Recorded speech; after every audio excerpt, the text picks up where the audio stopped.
UFC Vancouver. How we doing, everybody? My name is Young Pasty, aka the White Boy Wonder. Peep the white skin. And I am here today to give you a pick and a prediction for every single fight on the card. UFC is heading back to Canada, and you know what that means. You see it on me. We got to pull out the hockey jersey, okay? My hometown, Quad City Mallards. All right, so where we pulled out the hockey jersey for good luck. You know them Canadians love their hockey. They also love their MMA. This UFC Vancouver card has a solid amount of good fights. I mean, main event, RDR versus Brendan Allen, pretty solid. I really like the Marlon Vera versus Aieman Zahabi fight. And then I'm happy to see Hyun Sung Park back. A few other fights on here that I like as well. Azamat Bekoev, one of my boys. So the card's actually pretty solid. And Canadians always show out. And they're always super loud, so it should get rowdy in there. It should be an entertaining card. I'm hoping to see a lot of finishes here. So before we begin the breakdown in the picks for UFC Vancouver, we have to recap last week, UFC Rio. I'm pulling the results up here right now. And look, guys, it was not a hot week. 5-7 on the picks. Lots of dogs hit. Like a lot of dogs. Trying to count how many hit. 1, 2, 3, 4, 5, 5 or 6. You know, that's almost half the dang card. You know what I mean? But you know, I was just wrong in some spots. These Brazilians really came out to fight. Charles Oliveira with a classic submission puts easy work on Gamrot. Figgy getting the split win over Montel Jackson. I honestly didn't see that one coming. Joel Alvarez puts on Mario Pinto with a nice knockout. And Ricardo Ramos. And I said it in the predictions video. I said, this dude gives up. I cannot put my money on this guy. And I'm glad I didn't, because Khan hopefully comes out there and submits him. And that puts me on another topic here, guys. These are just picks. These are not my bets. These are just my picks. And I said it a lot in a lot of these prediction videos. I said, I'm not very confident in this. You know, this could happen. This could happen. So, you know, at the end of the day, these are just picks. The real confidence comes in my bets video on Wednesdays, sometimes Thursdays, because that's who I'm putting my money on, right? So, you know, not to say I don't try and pick the winner, right? That's obviously what I'm trying to do. But what I'm trying to say is my most confident picks are probably in the bets video, who I'm actually putting my money on. You know what I mean? Next, let's keep going down. Lucas Almeida, fighting with a broken hand. I don't even know how they allow that to happen. So I pick flipped and I cashed that bet out because, yeah, he lost big time. Super easy. Jafel Filo defeating Clayton Carpenter, my boy.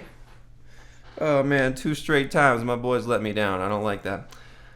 Vitor Petrino with a KO. That was a sick KO. Bia Mosquito coming in, subbing Alex Silva, just like I said. Lucas Rocha. I don't know, man, dude looked like he was on the juice or something. But he beat the crap out of Nuckel for 3 rounds. Pilastri with a nice 3rd round KO. And then, man, Simon Oliveira missing weight by 8 pounds. What a bitch, dude.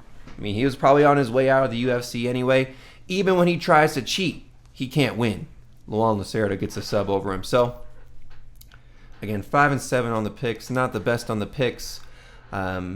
But we move forward and we move on. We do this every single week. Sometimes we have bad weeks. Sometimes we have great weeks. Okay, so let's go undefeated this week for UFC Vancouver. Okay, I got the hockey jersey on. My OGs, the Quad City Mallards, all right, my hometown.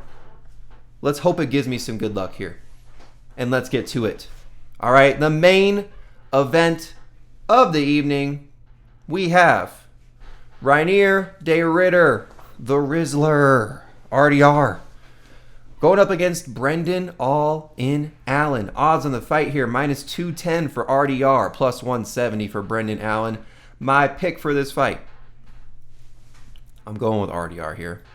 He got lucky with this replacement because he was going to originally fight Anthony Hernandez. And let's be honest, Anthony Hernandez is a dog, and he probably would have lost that fight. Would have put up a fight, but probably would have lost.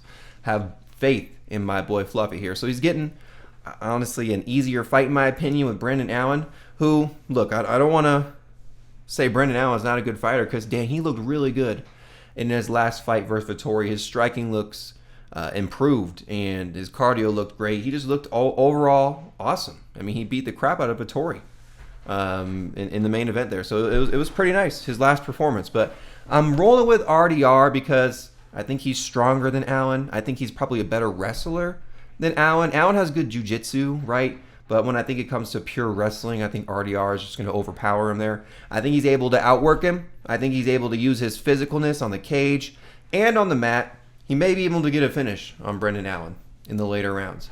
Now, we know RDR can go 5 rounds, but we also know RDR can get hit and wobbled. I don't think Brendan Allen really has the power that Robert Whittaker possesses, right? And look, dude, that was a close dang fight with Whittaker. Honestly, I think Whittaker won that fight. It was a solid win. He showed a lot of heart. He showed a lot of toughness. He showed that he can actually strike. But man, like, this dude just keeps coming through and keeps getting wins. Has a weird style. He has a weird build. Look at the picture, right? Dude is just shaped oddly.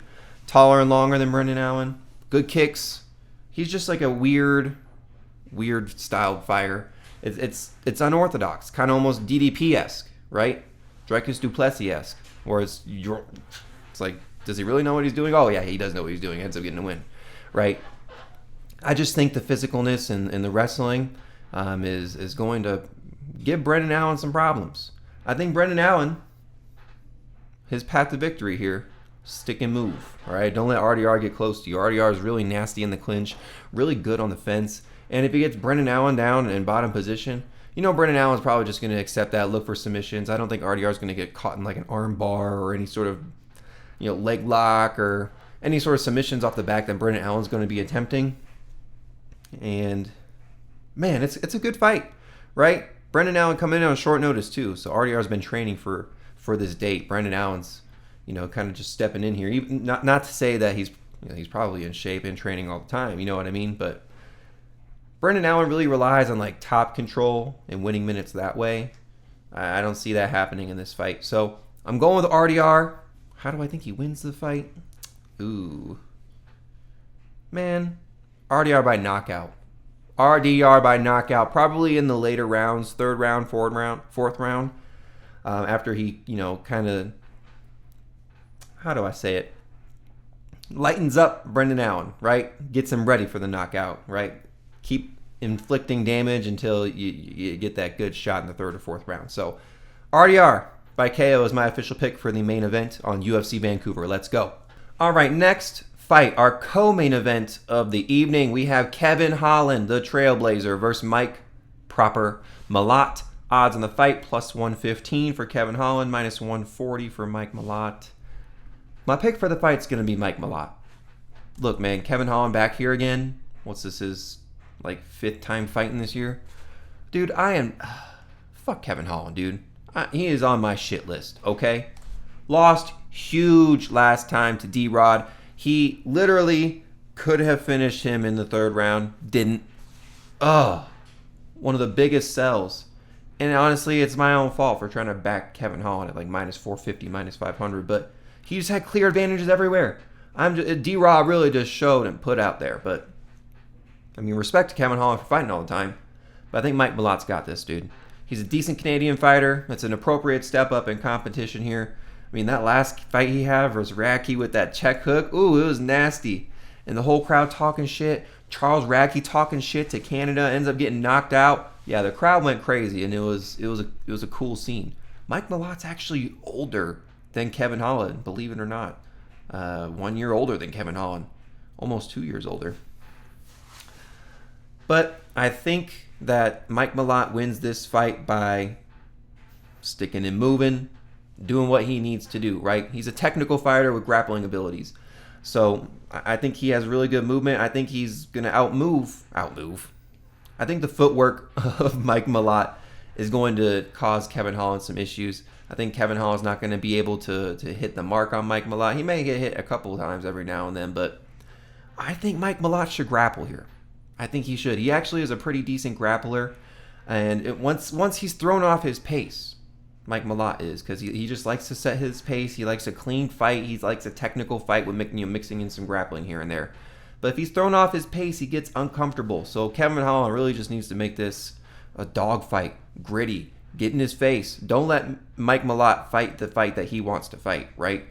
And I think it would do Mike Malott wonders if he grapples. I just don't know if he will. I think he's probably going to strike with Kevin Holland. Kevin Holland is longer and taller, right? He has a huge reach advantage, but it's not like he's picking people apart from range. It's not like he uses that reach advantage all the time. People can close distance on it. And although Mike Malott likes to strike at range, and Kevin Holland has the reach advantage, we'll see how that plays out, right? Again, I just don't think Kevin Holland uses his reach advantage to the best that it could be, right? I mean, Kevin Holland's striking is decent. He has quick hands. His hands are pretty quick, I'm not going to lie. And he probably has faster hands than Mike Malott, but I think Mike Malott probably has a lot more power. Loads of experience for Kevin Holland on the UFC side versus Mike Malott. Kevin Holland won't really be putting counters together. His shots are really, they come in like singular, right? So not really putting too many combos together. I don't know. It's like, how much do I trust Holland? How much do I trust Kevin Holland? I don't at all.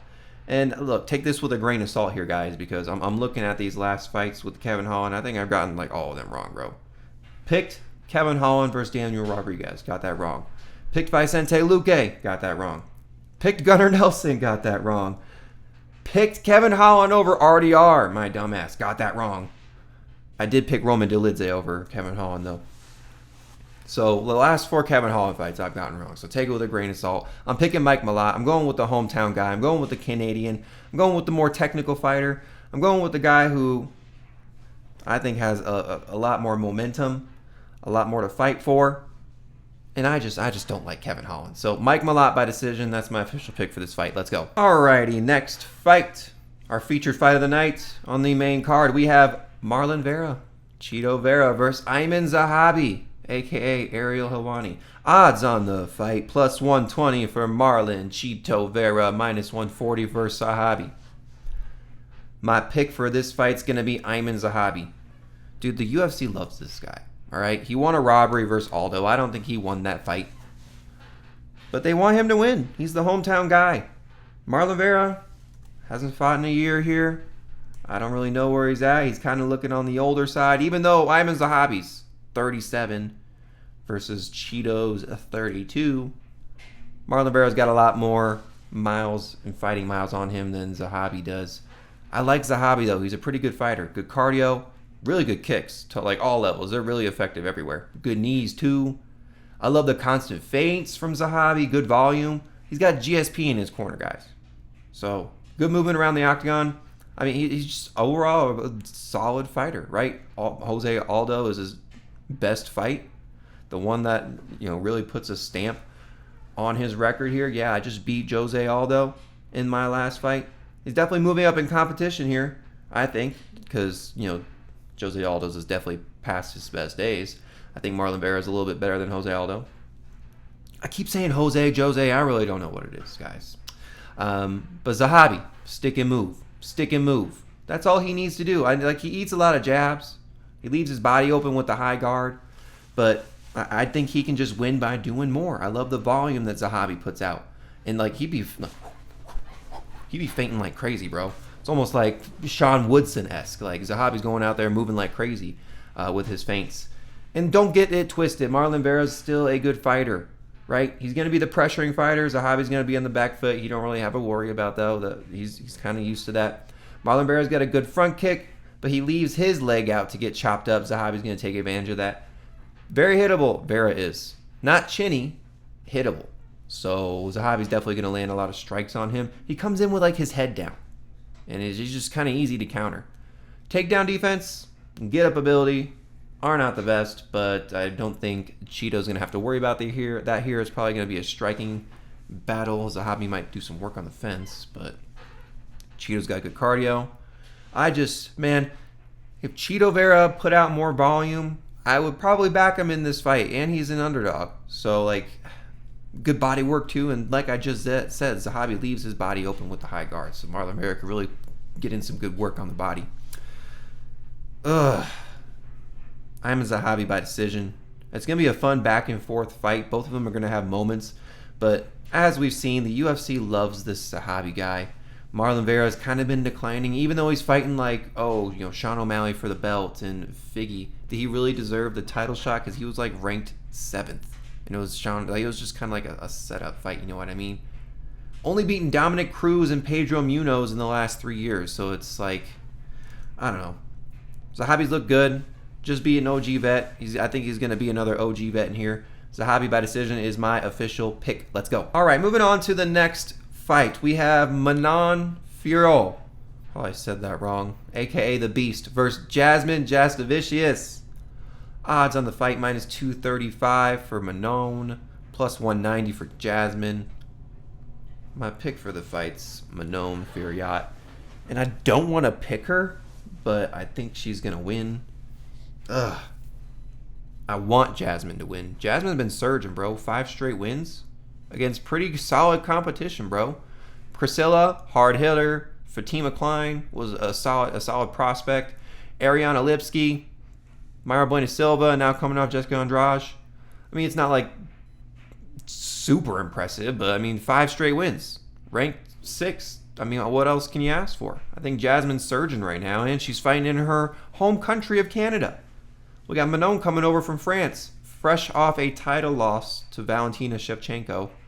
And the reason I'm picking Manon is because I think she's able to stuff the takedowns, bro. Dude, she stuffed all the takedowns from Erin Blanchfield. You're going to tell me Jasmine's going to come in here and going to be able to take Manon down? And also, Manon stuffed a lot of takedowns in her title fight and won 2 rounds. It was a very competitive and close fight.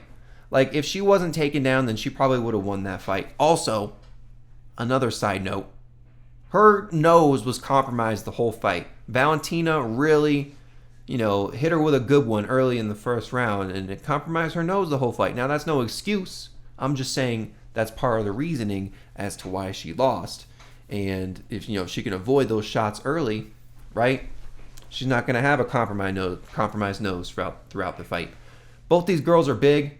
They're both generally big in their fights here, so you're going to see 2 big girls going at it. Manon, it's just like, I look at these 2 fights. Natalia Silva and Tracy Cortez. They beat Jasmine Jasudavicius by stuffing her takedowns and sticking and moving. I believe Manon Fiorot's going to do the same exact thing, if not even better, dude. Like, I want Jasmine to win. And her at 2-1, I was like, look at my chops. But no, man. Like, maybe a plus 3.5. She might steal around if she gets a takedown here. But people with fast hands do good against Jasmine. Manon has pretty solid hands, and they're quick as hell. People that can stuff takedowns do good against Jasmine. Manon does the same. Oh, it really comes down to takedowns, dude, because Jasmine can't sit here and strike with Manon for 3 rounds. She just can't. And Jasmine has had a lot of success with her grappling. And if she gets on top, her top control is great. Her ground and pound is nasty. She uses the ground and pound to open up submission opportunities. So, she's no slouch, right? It's just, will she be able to take Manon down? I don't think so. Now, these losses to Natalia Silva and Cortez are coming, a few years back, right? But it's not like the competition that she's fighting is up to the level of Manon and taking people down like that. And, man, it's one of those fights where I'm like, I got to pick with my brain and not my heart. So, Manon Fiorot by decision is my official pick. I don't think she's able to finish Jasmine. I don't think she's going to be, submitting her at all or knocking her out. Jasmine's pretty dang tough. Don't want to get knocked out in your home country. So, yeah. Manon Fiorot by decision. Tough fight. Probably be a 30-27. That's my official pick for this fight. Let's go. All right, moving on to the next fight. We have Cody Gibson, the Renegade, versus Aoriqileng, the Mongolian Murderer. Odds on the fight, minus 120 for Cody Gibson, plus 100 for Aoriqileng. Those are not accurate, okay? I think Cody Gibson's like a minus 170 favorite now, to be honest with you. But my pick for the fight is going to be Cody Gibson. I cannot back Aoriqileng whatsoever. This dude has not looked good recently, okay? Coming off a terrible loss to Raul Rosas Jr., where he's just laying on the ground. Next, Daniel Marcos. dude gave up, okay? Got kicked in the balls, didn't want to continue to fight because he knew he was going to lose the fight. Gets a no contest there. His wins are not impressive at all. Jay Perrin, Johnny Munoz, they're just coming against people who are not UFC caliber at all. Losing to Zahabi by knockout. Cody Gibson. This is what you need to do to win the fight. Grapple and strike at distance. You have clear advantages in these two things, right? You're much longer and taller than Aoriqileng. Pick them apart from distance because Aoriqileng is not very good with people that do that. Secondly, we've seen how bad Aoriqileng's takedown defense is, get-up game is. He just gets held on the ground when taken down. Cody Gibson can grapple, right? He has a submission on his record. And honestly, he looked pretty dang good in that Blackshear fight until, he just didn't, right? So what really concerns me about Cody Gibson is maybe just his cardio and him being 38 years old. Like, he maybe just slowing down, you know what I mean? Does tend to slow down in the later rounds. But long, rangy striker, has submission upside. I just think he should just keep it simple. Secure takedowns and control and beat him up on the ground. Make it a similar fight to that, like, Chad and Helliger fight. If you guys haven't seen that, run it back, where he just handles him, dude. He just handles him for 3 rounds. Gets takedowns, picks him apart from range. And Chad gets a few good shots in, but not the best. Aoriqileng's path to victory here is to make it a gritty fight, right? Don't let Cody Gibson pick you apart from range, and don't get taken down. I mean, if he gets taken down, he's likely to lose, right? His style is like pressuring fighter, volume, aggression, in your face. Honestly, his boxing is okay, has some decent counters. Cardio is really good too, actually, on the Aoriqileng side. He's going to be younger, 6 years younger than Cody Gibson at 32 years old. Like, honestly, his youth might even win him this fight because his cardio is just honestly pretty dang good. But he's super hittable, especially to the jab. Cody Gibson loves to throw that jab out there. He's susceptible to takedowns and being held on the ground. Cody Gibson can shine in that department, so this was an obvious pick for me. Cody Gibson, and I'll take him by submission. I think he's able to get Aoriqileng down in a position where he's uncomfortable and snatch up some sort of submission. So Aoriqileng by submission, or Cody Gibson by submission. Inside the distance, I like too. So that's my official pick for this fight. Let's go. All right, moving on to the first fight on the main card. We have Kyle the Monster Nelson versus Matt the Steamroller Frevola. Odds on the fight plus 115 for Kyle Nelson, minus 135 for Matt Frevola. My pick for the fight is going to be Matt Frevola, man. I am going with the American. Sorry, Kyle Nelson. I think that your win streak that looked all right was fraud, bro. Blake Builder, Fernando Padilla, Bill Algeo, like, you'd be nobody, bro. They're like, okay, you won 3 in a row. Let's give you Steve Garcia. Boom. Grappled him for a little bit. Position got flipped, and he got knocked the hell out. Now, I do like he took a year off, right? Because he really got knocked out bad. But Frevola, same thing, bro. He's coming off a bad knockout loss, too, to Faris Ziam. And then before that, Benoit Saint-Denis. 2 nasty, brutal knockouts on the Frevola side. Honestly, I think this fight does not go the distance. But I picked Matt Frevola because I think he's more aggressive. I think Kyle Nelson's a little bit chinny, even though Matt Frevola is too, right? I just think he's going to overwhelm Kyle Nelson.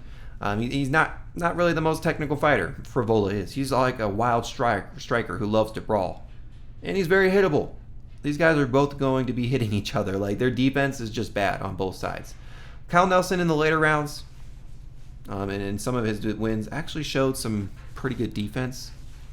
But I think if these guys are striking and exchanging, the defense is going to be thrown out the window. They're both chinny. They're both pretty powerful too, right? Kyle Nelson, he's got some pretty decent power. But when it comes to who has more power, I think Matt Frevola does, dude.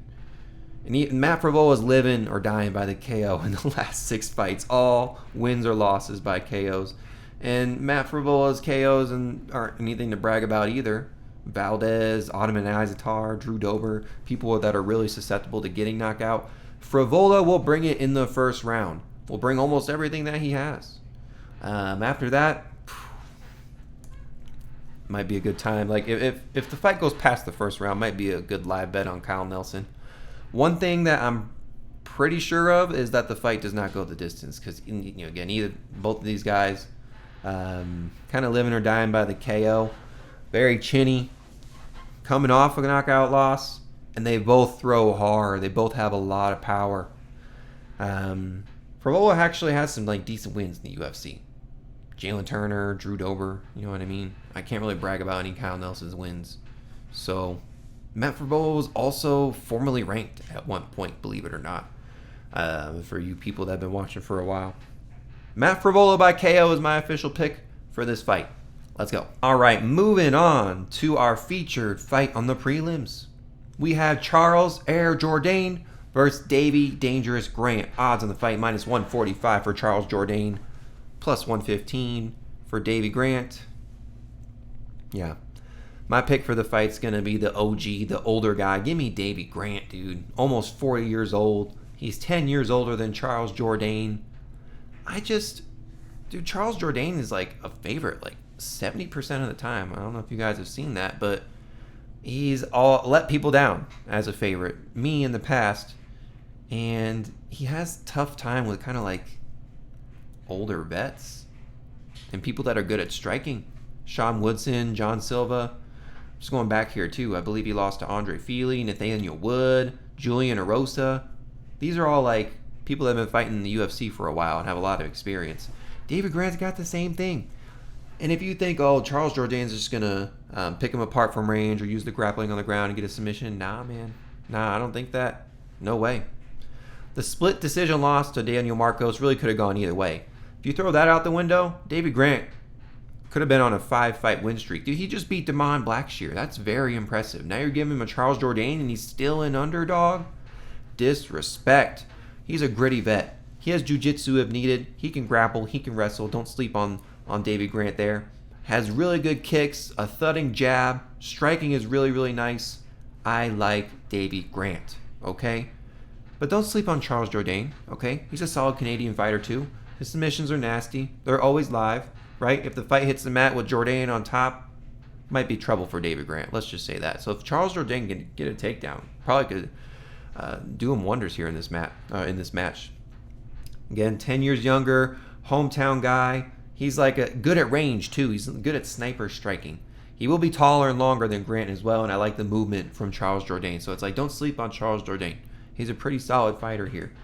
But David Grant just beating Damon Blackshear, beating Ramon Tavares, and then a split decision loss off Daniel Marcos. He's fighting some high-level guys here. Putting on good fights and winning them too, right? Now, the Victor Henry fight for Charles Jourdain, he won that fight. Looked pretty dang good. Actually pretty impressive. Victor Henry's a pretty good OG. I think David Grant's just that much better, right? David Grant's been doing this longer. David Grant's been fighting the who's who, okay? 16-8 for Charles Jourdain, 15-7 record for Davey Dangerous Grant. Man, I like David Grant, dude. I like David Grant. Give me the old man. Give me him by decision. I think it's going to be a fun fight. I'm excited for this fight.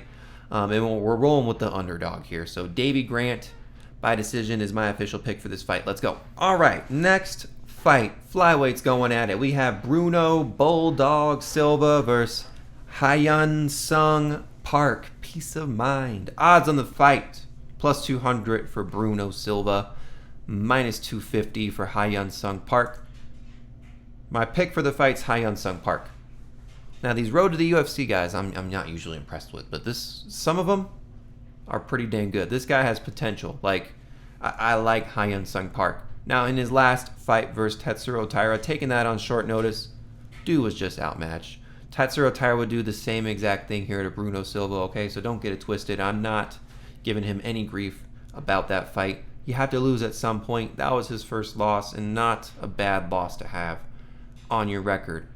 And Bruno Silva, even though he's fighting at the, the higher level, ranked, tougher competition, I think Hyun Sung Park is up for the challenge here. Bruno Silva really hasn't looked good in his last two fights. Getting KO'd by Manel Kopp, getting KO'd by Joshua Van. He's in the striking department, people can really piece him up and get to work. He's just super hittable, and at some points he'll just give up. He's the older fighter at 35. Hyun Sung Park is 29 years old. Hyun Sung Park hits hard, bro.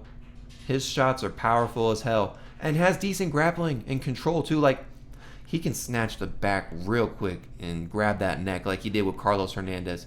He can piece you up and hit you real hard like he did with Shannon Ross. Like he just has multiple ways to win, right? Hyun Park's definitely going to be the pressuring fighter. He's faced adversity in his fights and found ways to win. Yes, he's fighting less competition, much, people with less experience, right? But on the Bruno Silva side, like, his best win is Cody Djorden, an aged Cody Djorden, right? Tyson Nam, Victor Rodriguez, those aren't really fights to brag about, and it's 4 years ago, Hyun Park, even though he's coming off a loss, has the better momentum. He's strong, he's physical. I think he's able to knock out Bruno Silva, man. I think he is. I think if it hits to the mat, I think Hyun Park has good scrambles and good sprawls, if with the takedown defense there. Like, Silva has, like, decent grappling. Jiu-jitsu's okay, but he'll accept bottom position just way too easy. So, Hyun Park by KO is my official pick for this fight. Let's go. Next fight, we got Danny Left Hand God Barlow versus Jourdain Santos. Odds on the fight, minus 275 for Danny Barlow, plus 225 for Jourdain Santos. My pick for the fight is going to be Danny Barlow. Yes, not a good look coming off a KO loss by Sam Patterson. Got knocked the fuck out, to be honest with you, right? But don't get it twisted. Jourdain Santos just lost to Ozzy Diaz. Okay? Ozzy Diaz. Danny Barlow actually has some wins in the UFC, beating Nikolay Veretennikov, Josh Quinlan, his win on Dana White Contender Series. Jourdain actually was a huge underdog in his Contender Series fight, comes out with the win, gets the contract. But the reason I'm not picking Jourdain Santos is, dude, you lost to Ozzy Diaz and you got pieced up by Ozzy Diaz for most rounds. Your hands are super low. He's just so dang hittable, man. Danny Barlow he's just definitely the more technical fighter, and he's just gonna hit him clean. Counters, strikes, unless Jourdain Santos really just overwhelms him with pressure, because Jourdain Santos style, he has low hands and he just runs forward and throws punches recklessly, doesn't care. And he'll get hit along the way, and he just does not care, but his face will just get beat the heck up. Danny Barlow is a lot more technical fighter. He does fade in the later rounds, and if it gets there, it could be sloppy. Jourdain Santos could just keep moving forward, brawling forward, throwing crazy hooks and strikes, and catch Barlow with one in the later rounds. But Barlow has the striking edge. Barlow definitely has the boxing edge. I just see him tuning him up from range, and Santos just kind of accepting the hits that come his way and just keep moving forward. Like, I don't know. The way that Barlow would lose this fight is if he gets caught with something or just gets overwhelmed with pressure and tired in the later rounds. So, man, I'm taking Danny Barlow. I'm taking him by KO. He's called left-handed God for a reason, okay? The left hand is nasty. It has power. He's going to find Jourdain Santos coming in recklessly and clip him, dude. So, Barlow by KO is my official pick for this fight. Let's go. All right, moving on. We have Kyle Prepolec versus Drew Dober. Odds on the fight, plus 350 for Prepolec, minus 480 for Drew Dober. My pick for the fight is going to be Drew Dober. I mean, I just don't think Prepolec is UFC caliber, to be honest with you. Coming off a submission loss to BSD where, I mean, look, he's tough, right? He can take a punch. But he got beat up until he got submitted, man. It did not look good, and he really didn't have an answer for anything. So, both these guys are hittable. Super duper hittable. I just think Kyle Prepolec's a can, man. And I think Drew Dober is going to crush this can. He's just going to outclass him, either by a decision win or a KO win. I like Dober fighting out of Colorado. All right, has a better cardio than Prepolec, in my opinion. Prepolec is the hometown guy, I guess, fighting out of Canada. But Drew Dober, even though he's lost 3 straight, come on now, it's Emmanuel Torres, John Silva, and Renato Moicano. Okay, Kyle Prepolec would get absolutely destroyed by those people. Beat a Ricky Glenn. I'm trying to go back and see the last time Drew Dober actually beat somebody worthy. Bobby Green in 2022. Terrence McKinney in 2022. Okay, he looked good in 2022. 3 wins in a row, all by knockout. Maybe Alexander Hernandez in the past. I mean, look, dude, Drew Dober's been around. He's been fighting since 2013. He has solid wins. He's a vet in the UFC. Again, he's going to crush the can. I'm not gonna do this too long. Drew Dober by KO or decision. Easy money. Throw it in a parlay. That's my official pick for this fight. Let's go. All right, next fight. Two Brazilian women going at it. We have Stephani Luciano versus Ravena Oliveira. Odds on the fight -350 for Luciano, +275 for Oliveira. My pick for the fight's going to be the favorite, Stephani Luciano. But I don't think that she's a deserved favorite this big. I mean, -350 for her? I could see maybe a -175, -200. I just think she's too big of a favorite in this spot. But coming off a solid win in the past versus Alan Carr, just lost Sam Page Hughes, Sam Page, okay, Sam Hughes. Lost a split decision where I think that she won. But Luciano, good cardio, good forward pressure, good striker, and really good takedown defense. Honestly, if her takedown defense holds up and it's a striking match, she's going to take this all day. Because Ravena Oliveira, she's not really the prettiest striker or the most experienced striker. Honestly, she's better at grappling. But Ravena Oliveira needs to be on top when she's grappling, okay? Most of the time, she spent it on bottom. Example, last fight versus Liz Boza. She was handled on the feet for the first 2 rounds and on the mat for the first 2 rounds. She won round 3 by getting top position. She wouldn't have won that round if she didn't. And it's not like she was going to work on top and beating the crap out of her. It was just more of a control and hold kind of thing. So needless to say, for Ravena Oliveira, she is a takedown or bust kind of girl. Luciano can also get her own takedowns as well. The hands are nice, and Luciano's got a little bit of dog in her too. She's a tad bit younger. I think she has better momentum coming into this fight. Man, give me Stephani Luciano. Give me her by decision. I'm not going to overthink this one. I don't think Ravena is going to be able to beat her. I don't think she's going to be able to get the takedowns. I think Stephani's going to be able to stuff them all. And take this fight on the scorecards. Luciano by decision is my official pick. Let's go. All right, moving on to our next fight. I'm excited for this one. We have Azamat Bekoev versus Yusuri Belgarui. Odds on the fight -275 for Bekoev, +225 for Belgarui. My pick for the fight is going to be Azamat Bekoev. Dude has nasty power, right? 2 straight KOs. And if y'all are worried about the height differential, the reach differential, Azamat Bekoev fought Zach Reese and was able to KO him. I'm not worried about the height advantage or the reach advantage on Yusuri's side. Like, is he actually going to use it? You know what I mean? Like, Bekoev's got some nasty power. I just see another KO here, dude. Train with a good gym out of American Top Team. Nice small combos that he puts together. Good forward pressure. The striking is nice, man. Also showed that he has good wrestling and top control. Good takedown defense. He can hold people up against the fence. Like, this is a striking match. I think Bekoev is going to be able to take this. Now, Yusuri Belgarui. Dude's humongous. Like, first off, he lost his first fight on Dana White Contender Series to Marco Tulio. Now, that was 2 years ago, right? But just something to take note of, right? Marco Tulio's smaller than Yusuri. Has a kind of similar build to Bekoev there. Just maybe a little bit taller.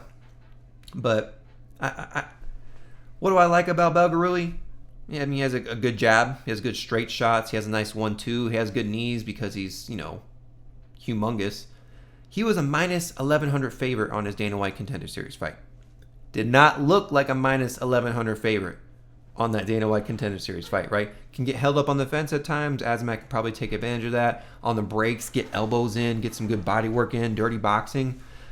I just think Azamat Bekoev is better all the way around. Azamat Bekoev been waiting on Yusuri, right? Probably a little mad at him for the visa issues. You get prepared for a fight, ready for a date. A week before somebody pulls out because they didn't get their shit straight. You know what I mean? So he's probably got a little chip on his shoulder for this fighting against Yusuri, saying, yo, what the hell, dude? Like, didn't come through on the last fight. Here we are again. You know what I mean? So, man, Bekoev by KO all freaking day. That is my official pick for this fight. Let's go. All right, moving on to our first fight of the night and the last fight I'm breaking down here. Ladies going at it. And look, we got 3 women's fights on this card. Okay, pretty solid. We have Melissa Croden versus Tainara Lisboa. odds on the fight. We have plus 135 for Melissa Croden, minus 160 for Tainara Lisboa. My pick for the fight's going to be Melissa Croden. Give me the girl making her UFC debut. Give me the tough-ass Canadian. Give me the girl fighting out of LFA. No Dana White Contender Series entry. Don't really like that necessarily because I like to see people move their way on up. But Tainara didn't have that either. Probably because they're a little bit older, right? Both over 30 years old. You know what I mean? But dude, Croden, she tough as hell, man. She throws hard too, and she's humongous. She's gonna be much taller and much longer than Tainara Lisboa. As long as she keeps it on the feet, I think that she is able to win this fight. Man, her knees are nasty. She fights at a high pace, and that's what she really thrives in, right? Just lots of volume, aggression, moving forward. That's her style of fight. It's a wild, almost a brawl kind of situation. Lisboa, what did we see last time out in her loss versus Luana Santos? Looked completely terrible. And she was supposed to have this amazing striking advantage and didn't have it. Looked like crap on the feet, looked like crap on the mat. So I don't know if it was like an off night or not, because prior to that, really didn't look too bad versus Reinier Oliveira, who really isn't that good, and Jessica Rose Clark, who's a little bit older at this point. Man, I like what I saw from Melissa Croden. I love her aggression. I love her physicalness. I think she's just going to be more of the dog. Yes, she gets hit, dude. And had a tough loss versus Jacqueline Cavalcante, but can you give her crap for that? Jacqueline Cavalcante is undefeated in the UFC. You know what I mean? Luana Santos is not. So, I'm going with the dog here. Give me Melissa Croden. Give me the hometown. No, she's from Alberta. She's fighting in her home country. Okay, Lisboa's got to fly here all the way from freaking Brazil. And I think she's flying all the way over here to lose. Give me Melissa Croden and give me her by KO. I think she finishes Lisboa. Like, Croden's got some power, man. She's just going to be much bigger. I think she's going to out-physical Tainara. So, Melissa Croden by KO is my official pick for that fight. Let's go. And all the picks and predictions have been made for UFC Vancouver. If you have made it this far, thank you so much. Appreciate your support. Do me a favor, click that subscribe button. We are on the road to 400 subscribers, so I would really appreciate your support. Secondly, my Patreon is free. Links in the description. That's where you can get all of my bets when I place them. The bets video will be out Thursday this week for all of you people wondering. Again, I put all my bets out on the Patreon before the bets video comes out. I get the odds when they're good because they always sway in the opposite way. We are usually ahead of the lines. You want to lock in a good number. You don't want to be screwed on fight day when the lines are ballooning and bets can't be made, or you have to parlay them with stuff, and that gets a little more risky. You know what I mean? So it's free. Links in the description. Let's have a good week this week for UFC Vancouver. I'm super excited. I will be wearing the hockey jersey again while watching the fights. Hopefully it brings us some good luck. Go Mallards. Young Pasty, out. Let's go.